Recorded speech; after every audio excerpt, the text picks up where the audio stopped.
Hello.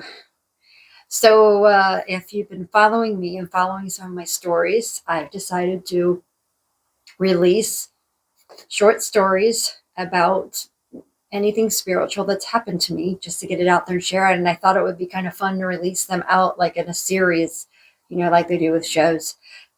So, for this particular one, I wanted to share that I almost forgot about this too. And it's really one of the most magnificent trips ever. So, when I was working at one of these places, well, I'll just say it, CompuCom. When I was working there, there was some moving around of accounts going on, and they needed help on one particular account, which I don't think I should say the name of it.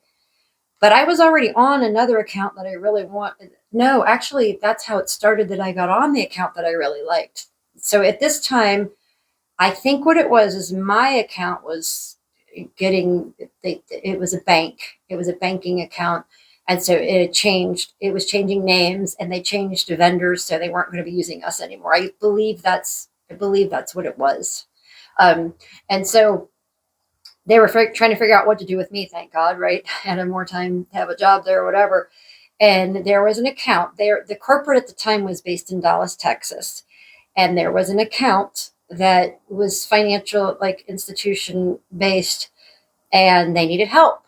And so I've never heard of them ever. They never did, especially for us. We were just in a little tiny office in Blue Ash, like 10 of us that they saved from the great layoff of 2004 because they realized they made a big, huge mistake and they needed to keep us because we were stellar.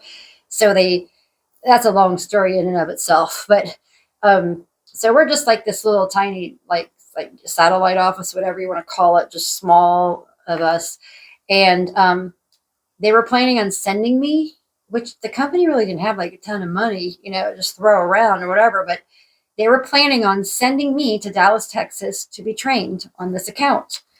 And it's just, that right there, it's just, if you could just understand, that was just strange.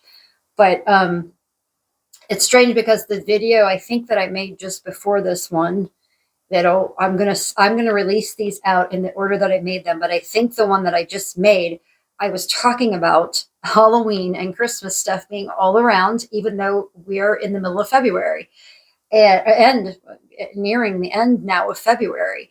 But I keep finding this Christmas stuff, and lo and behold, the next story that went in my mind was this time where I was sent to Dallas to train, what I thought was to train on this account. And I just pulled my journal out from, this is like my journal that I've journaled since. So I started a journal in 2000, but I wrote one day's worth all in 2000. And then I think I didn't get back. Well, this is the journal. So I started journaling, 2001. It looks like I had some action in here. 2001. That's when I started journaling, and it's like goes from 1/8 to 1/9, but then it goes 8/22, and it's like hardly anything like after that in 2001. It really picked up after my Reiki, which I told about in some of these short videos that I'm making. It really started picking up in 2006 was when I started getting the idea of going on this spiritual journey, and starting to notice things really heavy and spiritual. I was always like that since I was a little girl. But the ironic thing is, I think the last video that I made was the Halloween one where I was talking about finding Christmas stuff. So I pulled my journal out to figure out when this flight was. It left on October 31st. You can't make this stuff up. You really can't. And I don't even understand how some people don't see like the moment in some of this stuff. But the right people do, and the right people are going to see this anyway. So, and the wrong ones, you'll just pass it by anyway. So swipe left or look right or whatever the heck, whatever way of swiping is the one that you don't want. I don't know because I don't do that stuff. But um, the plane ticket, I obviously left on the 31st, which was a Tuesday. I don't know why I tell details like this, but I feel like I want to. And I came back on November 4th, which was a Saturday in 2006. That's when all of this happened.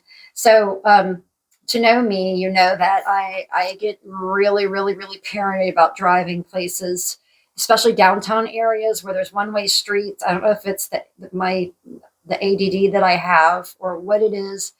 Also, the women in my family, I grew up thinking that driving was scary, so that probably, I'm sure, has something to do with it. I think I'm the first girl, besides my other aunt, that actually ventured out and would drive. My grandma didn't really like to. My Aunt June did a little bit, like, but now she's older and she doesn't really like to. And my mom has never really liked to drive. I think she got into an accident, and that's what happened with her. That really sealed the deal for her.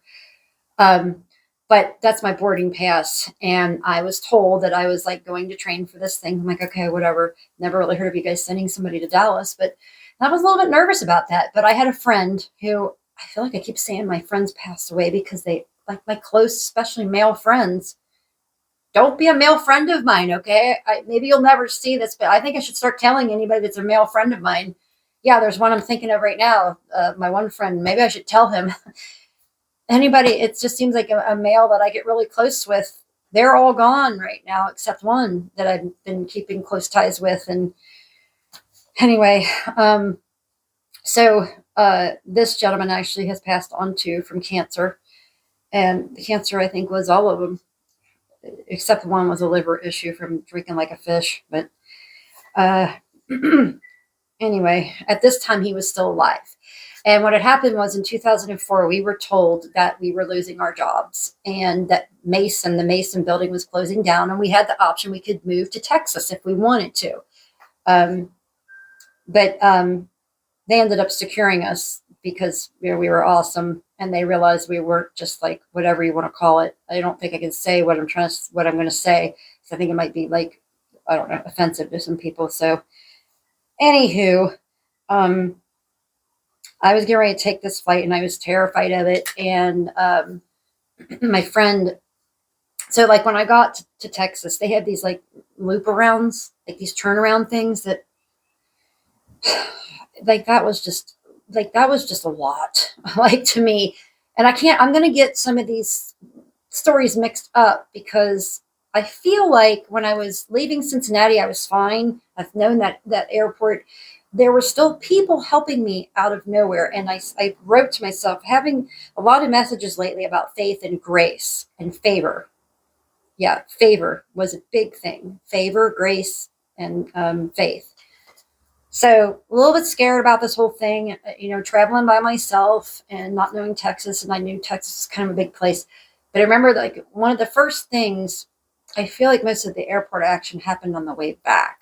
But on the way there, I was reading a book that came from my church at the time. And I think it was called The Barbarian Way that Brian Tome, I believe, at Crossroads wrote. That's the church that I was going to at the time.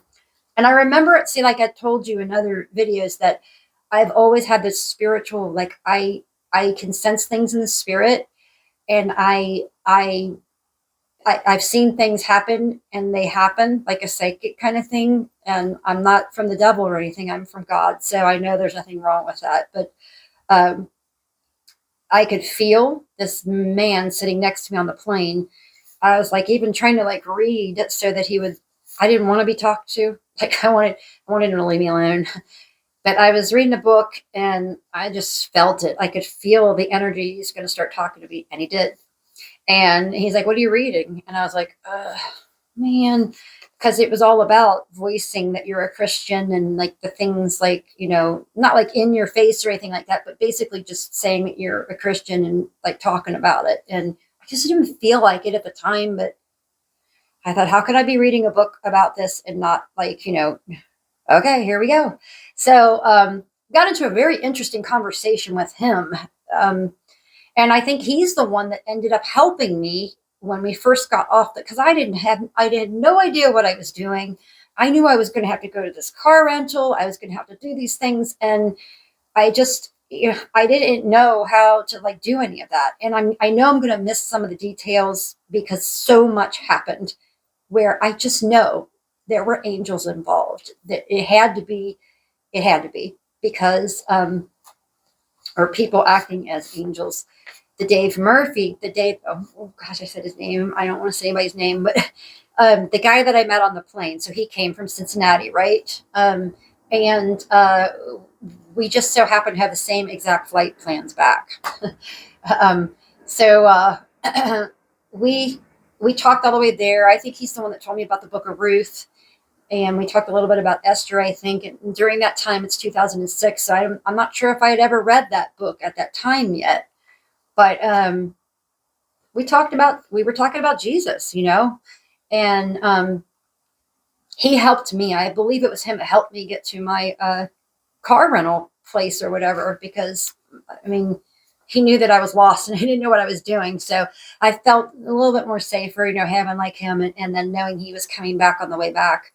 But when I got to when I got to the airport, I was like kind of on my own, and I remember there were lines and I was running late and I didn't know how to print my boarding pass or anything. The place is busy. There's stuff going on. It's not like it's dead. It's a hop and stuff going on in the airport. And I'm not the type, I don't like to ask questions. Well, I was just standing there, and some gentleman walks up to me out of nowhere. Usually you cannot find someone to help you when you need them. And I was just thinking to myself, what am I going to do? And I'm running out of time, because I've been like doing whatever, like trying to be too timid to ask. And he came up to me and said, can I help you? And he helped me with that whole boarding pass situation. He stood there, he did it all for me. And then he went over to the places where the next place where you have to go through the line, and he opened up a line just for me. He let me go through that. This is favor. This is favor. This is favor in action. Him coming out of nowhere, helping me, then him like being able to open up the line. He closed the chain behind me, and he let me go through. He was so nice, and he just came out of nowhere. And so then when I went to the car rental place. I believe Dave Murphy, that guy helped me with that part of it, but somehow I got right to wherever I was. You know what it was? It was the little trolley thing or whatever that you had to catch. Like once you got to that airport, it took me right to the exact right car rental place that I needed to go to, right to it. And so it was just crazy. It's like it drove right into my place, and I didn't have to be dropped off and like wonder where I was going. I was right there. I had all my paperwork together, and everything was. I don't know if that was a connecting. Oh yeah, there was a connecting flight or something. See, I'm getting kind of hairy on the details, and I apologize for that, but I'm so excited about it too because of so many things that happened. So I'm going to probably say some things out of order, like I said.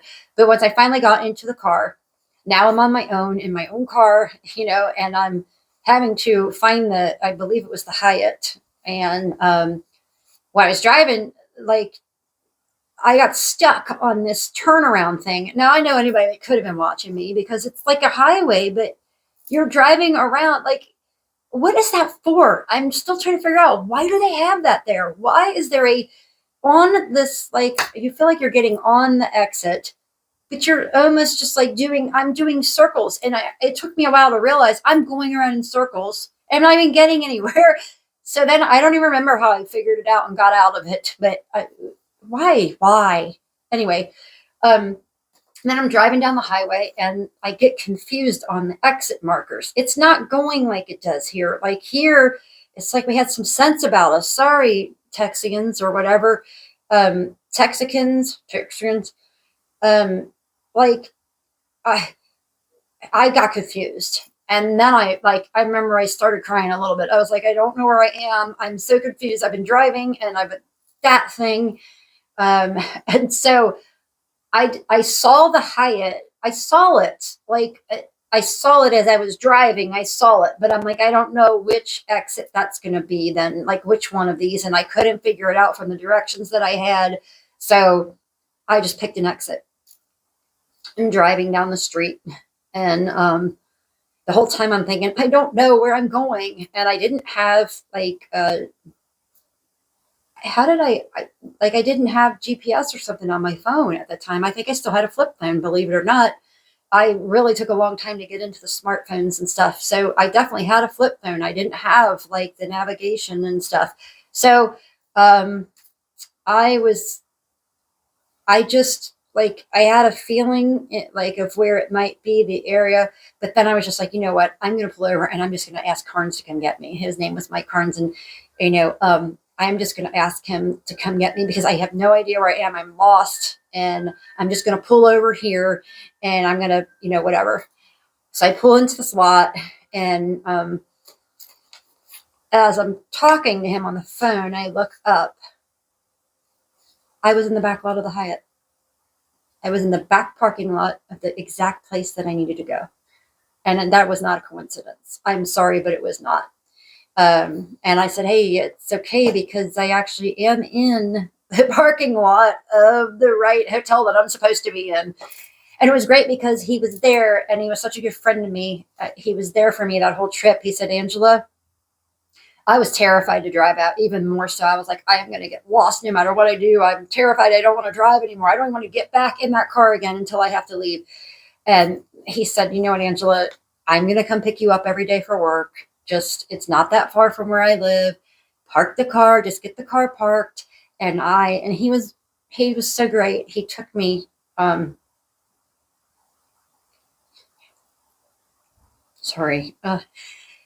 he drove me all around and he took care of me the whole time. And it was awesome. Thanks, Mike. But then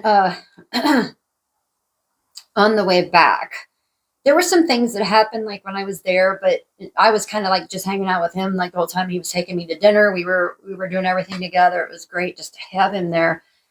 And I was the girl that I was supposed to be on the account with. We were not getting along, and it just was not a good match. It definitely was not a good match, and that wasn't going to work out. It was not going to work out.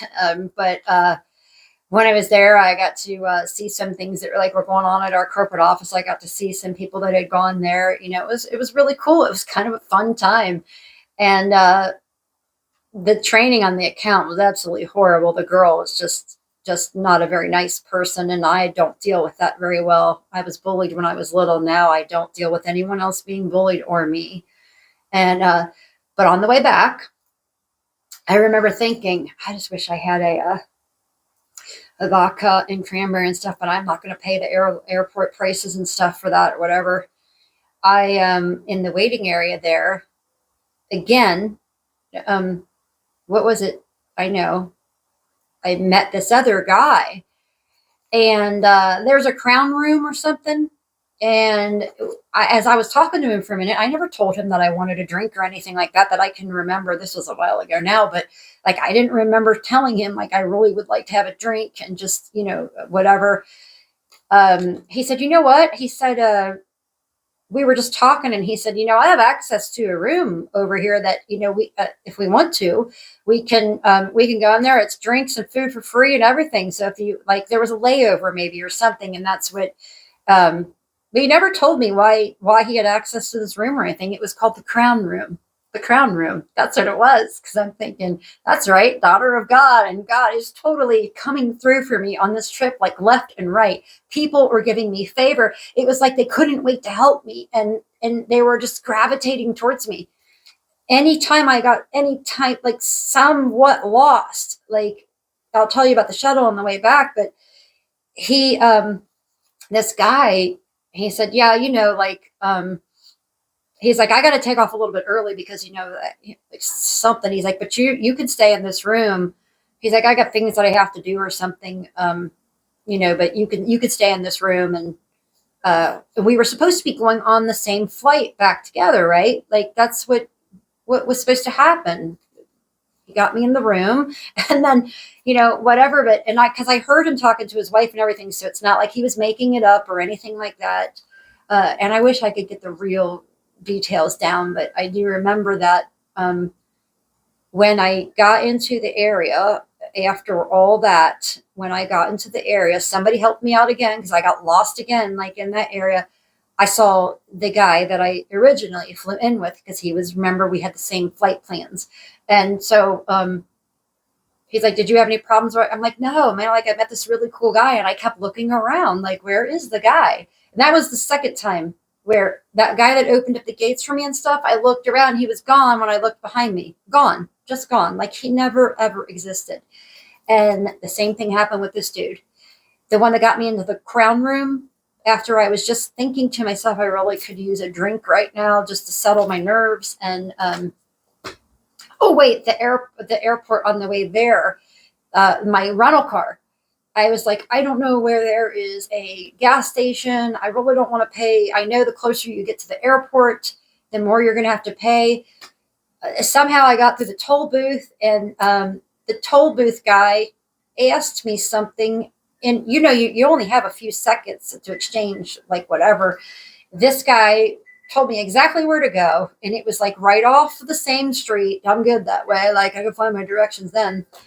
And he told me the gas station to go to, and he said that'll be the one that you want to go to. They'll charge you regular rates, and you're a straight shot to the airport. It worked like a charm. Didn't have any issues. And that time, when I pulled my rental in, I pulled it, and there's all these aisles, and you know how that is like at an airport. There's all these places you can go. I didn't know where I was going. Picked one, drove right in again to the rental car place to drop it off. I mean, this stuff, you can't make this stuff up. So then, back to the guy got me in the crown room. Then I'm back with Dave, with the guy. I keep saying his name, but I don't want to say his name.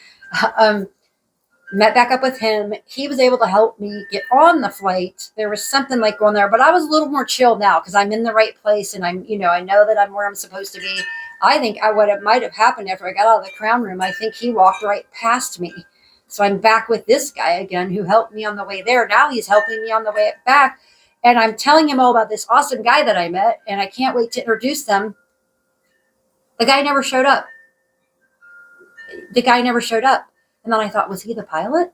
Maybe he was the pilot. I mean, I don't know, but I just know that I told Dave, this guy, all about this amazing person that I met, and he wasn't there. He was gone. And I didn't check to see. Maybe he was a co-pilot or a pilot, whatever. He wasn't wearing pilot stuff. He couldn't have been the pilot. Okay, he couldn't have been. He would have been. I would have thought he would have been wearing his pilot garb, and he wasn't trying to pick up on me. It was nothing like that. He was talking to his wife on the phone about being hung up wherever we were, and he was the one that had a connecting flight. I think, I don't know, but anywho, that was really weird. The guy was nowhere to be found. He helped me, and then when I got to the shuttle thing when we got back, he was going on a different shuttle, a different way. I don't remember. I think they were going somewhere else or something. So he was leaving. And even if somebody just now told me something, I have the ability to forget it like that, especially if a lot of stuff's going on and I'm confused anyway. And so I got lost again in this, like, trying to find the right tram that I was supposed to go on after that one. Guy walking just walking right past me, say, "Hey, do you know where you're going?" I mean, I'm telling you, I didn't have this stupid look on my face or like anything. And it was no sooner than I got the thought crossed my mind. Like, I really don't, I'm not sure where I'm going. And I really don't feel like it was on my face. Maybe it was, but that quick, somebody who wasn't even working there. And when I turned around, he wasn't there. Like, we're walking. He told me, go on that one right there. I turn around, the guy's gone. This happened so many times on that trip. And when I came back from that trip, I wasn't on the account. They didn't put me on the account. I ended up going on an account with my bestie at work. And that's the account that I ended up staying on the rest of the time that I was there at that company that I loved. The account that I loved, the team that I loved, with the three of us. And it was awesome. Then the team turned into 6, but longer story. But I know this one took a little bit longer. But there were just literally so many things to say that, like, angels don't exist, or like that God, the favor. I think it was more just about the favor. I realized at that point that trip never had anything to do. It never had anything to do with being on that account. It had everything to do with him showing me his provision for me, his favor on me, and my ability to go do something like that on my own. I'm always going to be okay. He's always going to be there for me, and he's always going to be there for you too. Have a great night.